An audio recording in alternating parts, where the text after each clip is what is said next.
Eto na nga, pangalawang balik na namin sa CI. Ang galing sa multitasking ni Doc, laging on the go, may presence of mind at always alerto. Napapagod, hinihingal, pero hindi nagrereklamo. Kabait talaga na tao. Promise, pwera bola yan ha. Kung bata-bata pa si Doc, baka magselos pa si Doktora Mrs. Candelaria. Ba ideal man kasi Maraming salamat po. Magandang umaga po sa inyo lahat. Pasensya na kayo, nalit ako, pero ang totoo niyan, ako na una dito.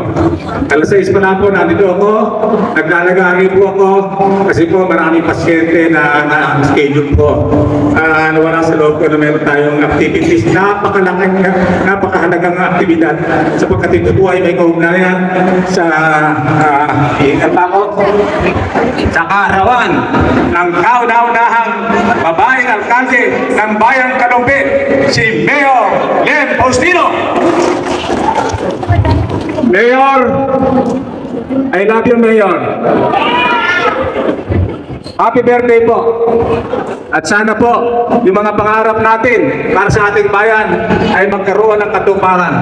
At naniniwala ako na lahat ng naririto ay tatangkilik upang ang lahat ng proyekto at programa ng ating punong bayan, Len Faustino, ay magkaroon ng katuparan at magkaroon ng tunay na pagbabago dito sa bayan ng Kalumpit. Ayun na nga, speech muna, mingle-mingle, bati kay Mayor, at babalik pa kami mamaya sa klinik. Maraming nag-iintay.